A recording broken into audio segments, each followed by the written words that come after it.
Good afternoon. It is a beautiful afternoon here in Worcestershire. I am parked up where I was flooded out last week, but the river has gone back in the place where the river should be, so that's good. And I'm going to go back to where I should be, which is making car videos. It is January. The last weekend in January is coming up, so that means it's time for the Anglia Classic Car Auctions January Classic Car Sale, which is hosted in effectively an old cattle market up in Norfolk. I wanted to do a preview video, but there's no fucking way that I'm driving all the way up there to walk around a cold cattle shed when I can instead print off the details and tell you all about it from the comfort of my Volvo, which I've been driving around trying to warm up because it's -5.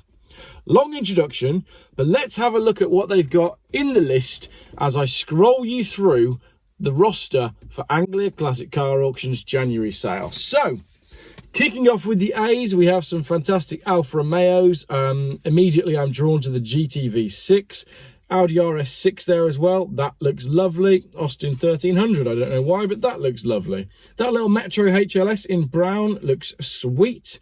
And you've got a choice of minis to go through as well before we move on to Bentleys, which look equal parts an absolute bargain and a gigantic forthcoming headache.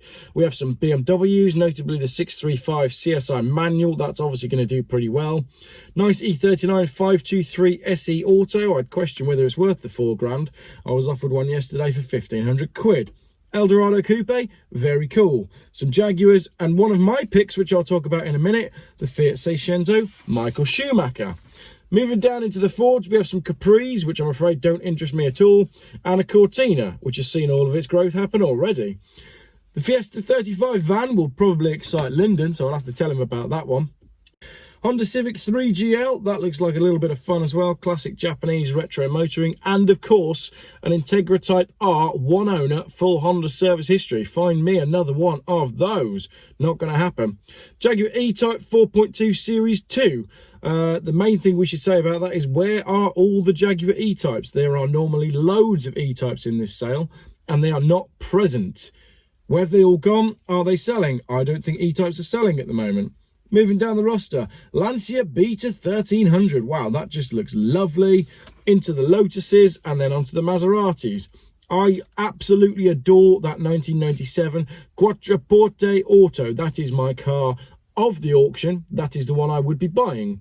Some Mercedes as well, a CL500 Auto. Absolutely a whole heap of car for the money. Again, the Mercedes-Benz SL is noted by its absence. I've seen these auctions go through where there's 7, 8, 9 R107 shape Mercedes SLs. They are not present this time around. Is it because everybody who wants a Mercedes-Benz R107 SL has already bought one?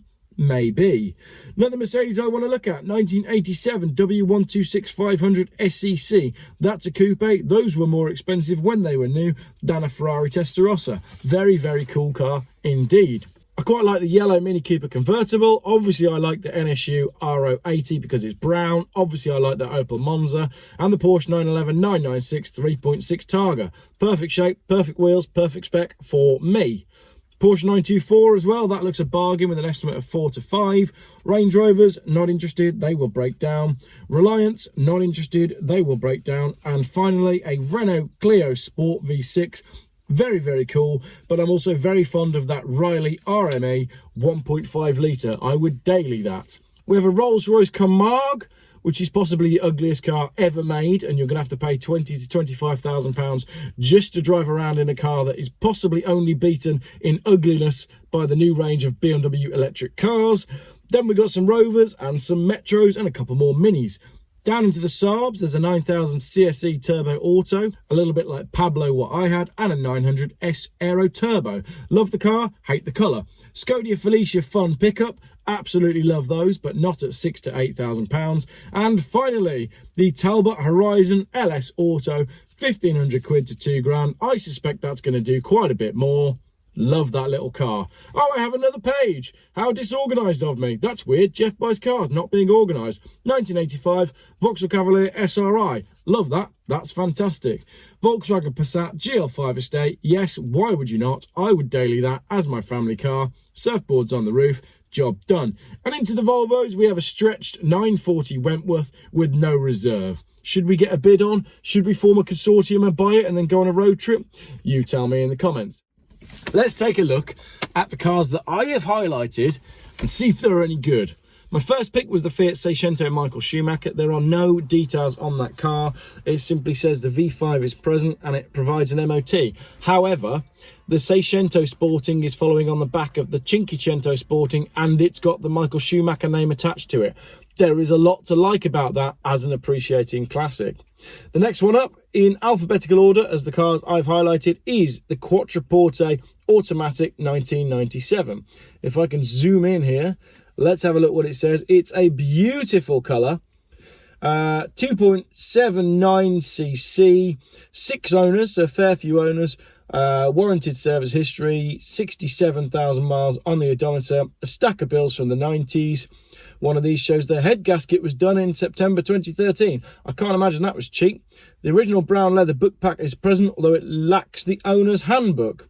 Service book with 8 stamps. So sounds like a pretty genuine car. Got a private plate on it, probably come from a deceased estate, and it's in purple with beige leather. What's not to like there? That's a whole heap of car for the money. I love that. The Mercedes CL500, now these have absolutely bottomed out. That is £100,000 worth of car with an estimate of £3,000 to £5,000. Mileage is listed at 58,000. Oh no, it's not, sorry. Mileage is listed at 83,764. Absolutely nothing for a big 5-litre V8. Yeah, do a buy. Next up, we have another Mercedes, the 500 SEC. These can be tricky if you buy a bad one, but they're very, very hard to find. This one has done 127,000 miles, or it had done in 2017 when it was last stamped, so not too bad.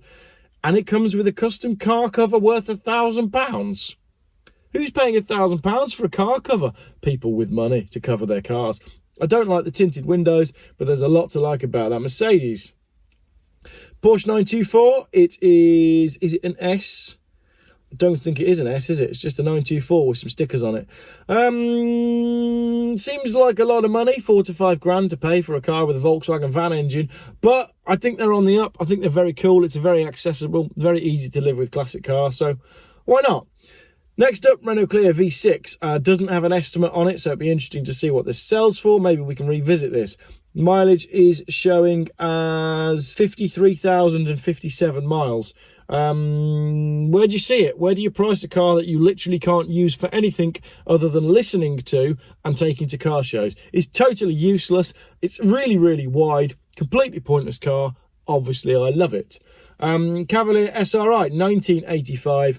Little bit of me, this. I don't know why. I just love it. The history folder includes an old style V5 showing 2 keepers, along with some brochures, the original owner's handbook, an invoice for the recent recommissioning work that took place in November last year, and MOT certificates from 96, 7 and 8. There's also an AA membership book from 1988 and 89. Love it. What a cool little car. That is estimated as no reserve. Where's that going to go? 5 grand. It's got to be 5 grand on that, hasn't it? It absolutely has to, but we'll revisit this video next week because the auction's this weekend. Volkswagen Passat GL5 Estate. Very, very cool car. Absolutely from my side of the classic car world. It's big enough and cool enough to be usable as a family car. It is an estate. You can get your pushchair in the back. Love it. No reserve on that one either. 120,000 miles, but there's a handwritten entry in the service book that states a new Speedo was fitted at 28,000 miles in 1986. So just under 150,000 miles on that one. Nothing for that engine. Very cool car. Go find another one. They've just all gone. We have the Volvo 940 Wentworth Auto Limousine. I don't want it, but I do want it because I've always wanted a limousine. It's not black, if that's a selling point for it. 95,000 miles. I might put a cheeky bid on that. Lastly, the only other one I've highlighted is the Talbot Horizon LS Auto. I don't know why. It just looks like a nice, simple, innocent little car. The odometer only shows 32,000 miles. Crazy. So the car was originally used by Talbot as a test bed for power steering, so it has it fitted, something that wasn't an option on other LS variants. So there we go. That's my very quick fire roundup of Anglia Classic Car Auctions. As I said, there was no fucking way I was going to drive all the way up to Norfolk to walk around an old shed to do the exact same video.